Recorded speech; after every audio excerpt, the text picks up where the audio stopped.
नरसा पापिनिया हो जनमल सुगा नावा के नरसा पापिनिया हो हमके जाना ला दिहला मारी हो सुगा नावा के नरसा पापिनिया हो हमके जाना ला दिहला मारी हो सुगा नावा के नरसा पापिनिया हो हमके जाना ला दिहला मारी।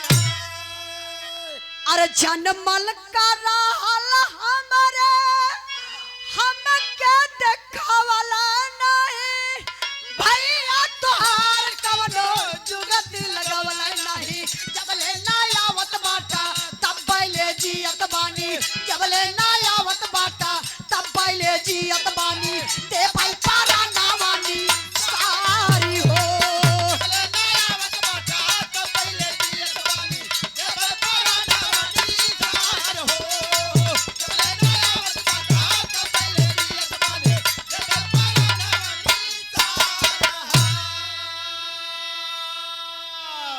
गौर करे बाबू गीता वही फोनवा पर बतावे लगली काली पति देव मैं मर चुकी हूँ मैं एक जिंदा लाश बन के जी रही हूँ क्या बताऊं शुभ समाचार मैं अकेले हॉस्पिटल गई थी मैं अर्ध चेतना में थी मुझे इतना पता है बच्चा पैदा हुआ था तो रो रहा था क्योंकि मेरे कान तक आवाज आ रही थी लेकिन मैं ये नहीं समझ पाई कि बेटी पैदा हुई थी कि बेटा क्योंकि मेरी आंख बंद थी मैं नर्स से पूछी तो बता रही थी बेटी पैदा हुई मर गई थी उसको उन्होंने फेंक दिया बस जब तक आपसे बात हो रही है तब तक मैं जिंदा हूं अभी फोन कटेगा यही आखिरी बात रहेगी मैं आत्महत्या कर लूंगी हाय हाय हाय हाय फौजी जवान के आंख से आंसू निकल आया कला गीता अरे पगली बेटी पैदा हुई थी ना बेटी मर गई ना अभी तो मैं जिंदा हूं ना सुन मेरी बात बारे फौजी जवान आंख से आंसू तो चलल लेकिन फौजी जवान आग बबूला हो गयल अब फौजी जवान कैलस का एक करुण उसमें देखल जाओ फौजी जवान का वीरता बा वीरताई बा मास्टर साहब का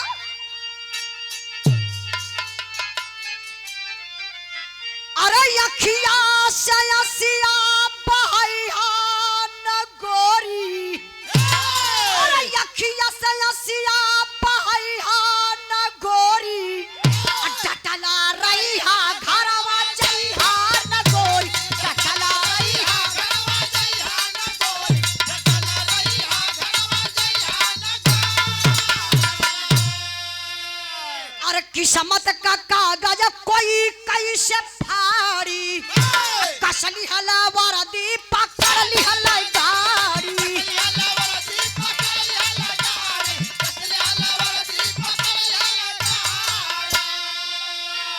और धीरज का दिया ना बुझई हा ना गोरी डटला रही हा घरवा जइहा न गोरी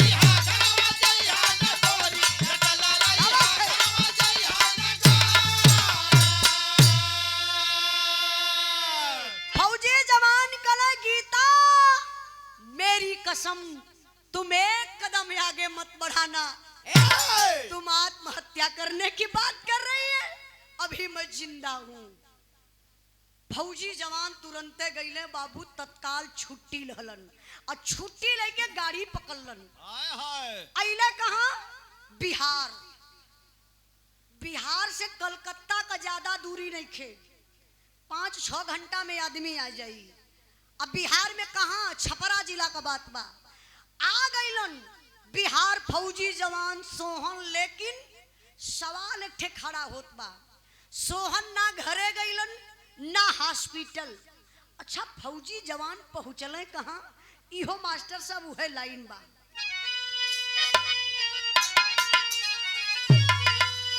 अरे मिला दरोगा से नहर तत्काल दाल में काला बा पकड़ नर्स को पूछा लगा सवाल दाल में काला बा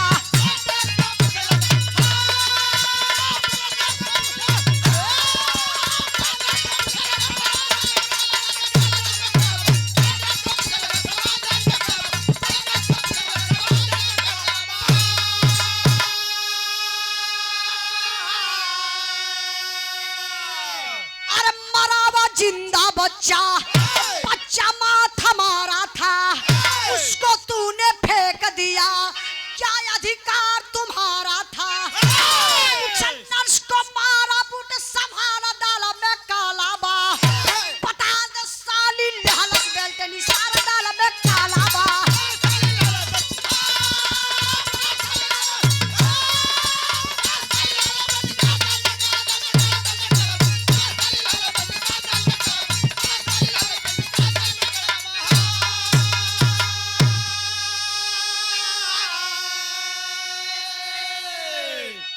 फौजी जवान के वीरताई पर शैलेश का मम्मी आप माता जी की तरफ से ही पुरस्कार न बल्कि हमारा बदे आशीर्वाद बा। मुकुंदपुर के धरती से बिरहा से इतना प्रेम बा, पता चलल कि उजाला यादव थे, उजाला बिटिया आवत हो, तो आप पहली बिरहा सुने बदे ई सबसे बड़ा धन हमारे बदे बा। बहुत बहुत आपके चरणों में प्रणाम है। 100 रुपए का पुरस्कार सब भाई लोगों के नमस्ते प्रणाम। तने बिरहा पर ध्यान दई बाबू। फौजी जवान आइले तो गईले कहाँ? थाना पे। देखा यही से कहा जला कि कानून हाथ में लेवल नहीं जला, कानून से काम करबा तो हमेशा पास हो जाइबा। फौजी जवान पहुंचले, भैया भैया भैया सुन लेबा तो बहुत कुछ सीख मिल जाई कि भाई के साथे कैसे रहे के चाहिए। भाई हुआ ना, बस भाई के ऊपर भी रहवे आखिरी जरूर समझ लिया, और साध समझ लेबा माइंड में बात अगर घुस जाई ना तो भाई के प्रति वफादारी हमेशा करबा। यही लिए हम गावत बनी सुना। अब आइले फौजी जवान पहुंच गए थाने पर, जाय के सारी बात बता दले। दरोगा साहब कहले कि आप बैठिए, मैं कुछ महिला पुलिस को भेजवा करके इसी थाने पर नर्स को बुला लेता हूं। कुछ महिला पुलिस जाती हैं, शीला नर्स को लेकर के थाने पर चली आई। सिचुएशन क्या है? यहाँ दरोगा साहब का कुर्सी, यहाँ सोहन फौजी जवान का कुर्सी, और ठीक बगलिए में शीला नर्स का कुर्सी। गीता कहाँ है? एगो पर्दा बा, वही पर्दवा के पीछे लोग बैठौले है। काहे ए लिए लोग पर्दा के पीछे बैठौले बा कि देख लई नर्सवा तो सही सही ना बताई। तो फौजी जवान दिमाग लगौले, शीला नर्स से पूछने लगले कि अच्छा मैडम आप शीला नर्स हैं? हाँ जी सर, जी जी जी। अच्छा एक बात बताइए, जो गीता नाम की औरत भर्ती थी, जो डिलीवरी केस था, कैसे क्या हो गया? तो देखा ये पपिनिया का, कहा थी अरे साहब गीता की बात कर रहे हैं ना? अरे साहब वो तो बेचारी विपद की मारी महिला थी, मैं तो बहुत मदद किया साहब।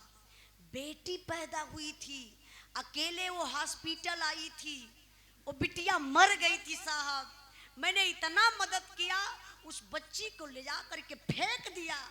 अरे फौजी जवान चढ़ला येड़ा मरलन, कलाई की अरे साली जिंदा था बच्चा, वो मरा हुआ बच्चा था, वो बच्चा माथा मारा था, उसको तूने फेंक दिया, क्या अधिकार तुम्हारा था? किसी का बच्चा, किसी का औलाद कोई तुम्हारे हॉस्पिटल में मर जाएगा तो तुम होती हो फेंकने वाली? तुम कौन होती हो फेंकने वाली? ऑप्शन हो गई, कुछ बोलत ना बा, हल्के में ले थे बहिन भी। तब बोले फौजी जवान बेल्ट निकलस, अब बेल्ट निकाल के मारलस 4-6 बेल्ट। लगने दवाई परचा बनावे तुरंत। जब 4-6 बेल्ट लगल तब मेहरारू का जात के तनी हिम्मत बनाई, गाय नियर लगल का हे साहब मत मारी साहब, बहुत चोट लगत बा साहब, साफा साहब बता दे हो साहब। फौजी जवान कहना जल्दी बताओ तूने क्यों मारा, कैसे मारा? तब वो पपिनिया बतावत बा, पूरे बिरहा का निचोड़ सिर्फ यही 4 लाइन में बा। ये 4 लाइन अगर आप लोग दिल से सुन ली है तो पूरा बिरहा समझ में आ जाएगी। वो पपिनिया बतौलस का,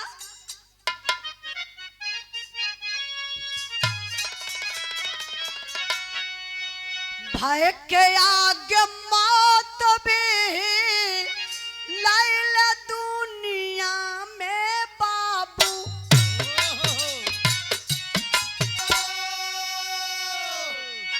बाबू कहे साहब हमार गलती ना बाओ साहब, हम पैसा के लालच में आए के दुनिया का बहुत बड़ी गलती कह बैठली साहब। फौजी जवान कहले पैसा कौन दिया, पैसा कैसा पैसा?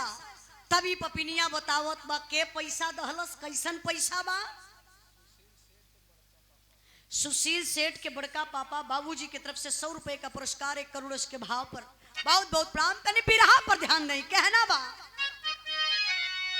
तो हर बड़का भैया दिहले हम के रुपया साहब, कार भय में मारे बाजे बबुआ का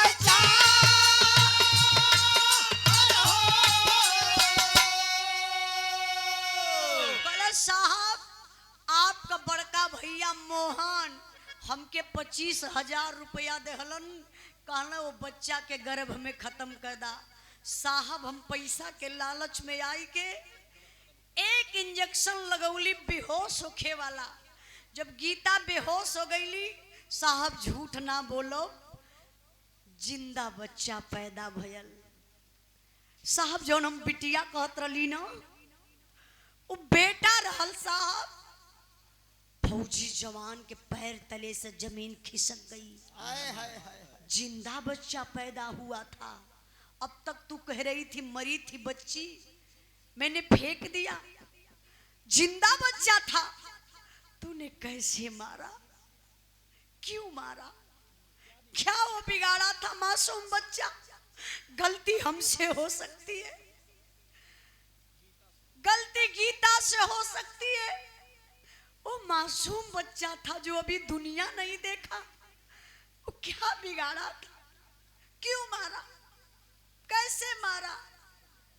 बार बार यह सवाल, क्यों मारा, कैसे मारा? तभी पपिनिया बतावत का तो साहब मारे मत, साफ साफ बताई।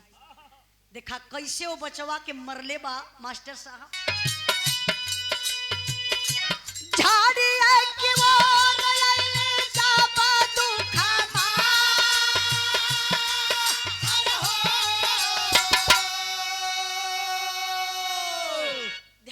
बाबू माई सामने खड़ी बा। सोहन सवाल करत हुआ, झरझर झरझर फौजी जवान के आंख से आंसू चलत बा कि तूने कैसे मारा, क्यों मारा? कल साहब जब बच्चा पैदा भेल ना, जियते हो साहब ओके प्लास्टिक में लपेट के बोरा वाले झोरा में रख के ले जाए कोई झड़िया में फेंकवा दली साहब।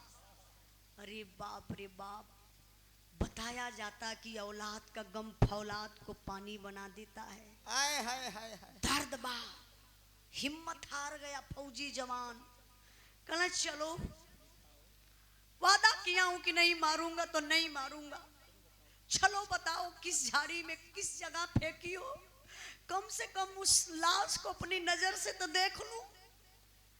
कल साहब मारल मत जाई। फौजी जवान कहना वादा करता हूं नहीं मारूंगा, मैं तो सब कुछ लुटा दिया अपना, सब कुछ मेरा खत्म हो गया। चलो आगे आगे पपिनिया नर्स, प्रशासन के लोग, महिला पुलिस, आप लोग जैसन आम जनता सब लोग चलत बा वही झाड़ी के किनारे।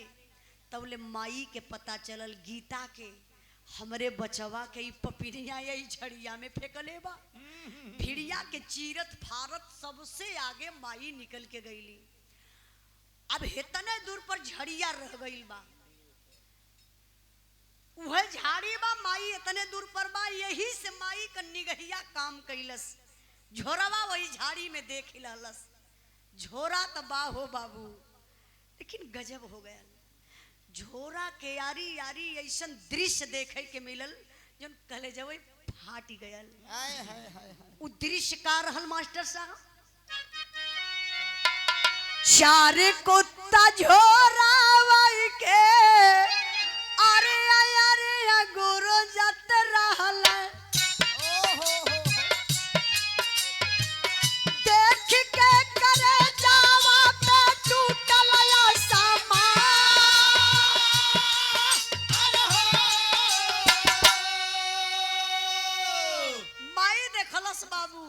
झोरा बा, लेकिन 4 गो कुत्ता बड़े बड़े आपस में गुरजत हुआ, वही झोरवा के खींचा तानी कैले हुआ। माई कलेजा पे हाथ रखलस, कलस हाय राम, ए दुनिया के मालिक, कहा देखावत हुआ। आज एक इंसान इंसान का ना भयल, हाई जानवर हो जात के कुत्ता हमरे लाल के नोच नोच खैले हुई है। लाल का हड़ो मांस ना पाइप देखे बदे, लेकिन माई बा गीता करत कही मास्टर साहब,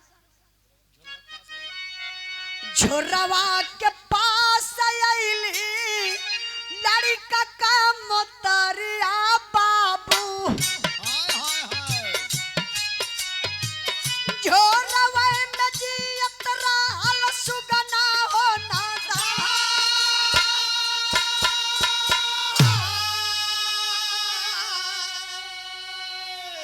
माई माई दौड़ के गईली बाबू, झोरवा के उठा लली, कुत्तों से डरात नहीं।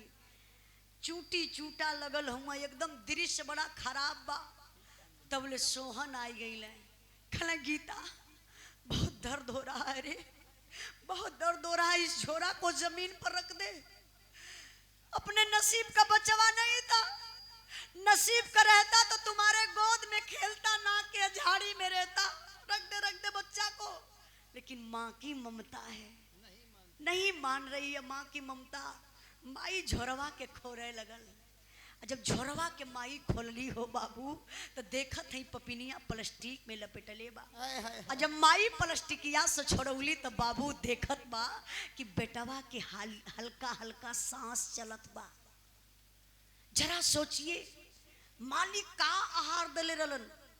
आज भी कहीं ना कहीं इस धरती पर सच्चाई है। 36 घंटा के बाद वो बच्चा जिंदा मिला। कहीं न कहीं उस मालिक का कृपा है, मालिक का हाथ बा। जितने भाई बैठे हैं यहाँ, आप लोग सुने होंगे गुजरात के भूकंप में 26 दिन के बाद मलबे से निकारी हुई लाश, माई का पूरी शरीर सर गई रहल। एक सोनू नाम का लड़की अपने माई का स्तन पियत मिलल रहल। भगवान का आहार दले रहलन। आज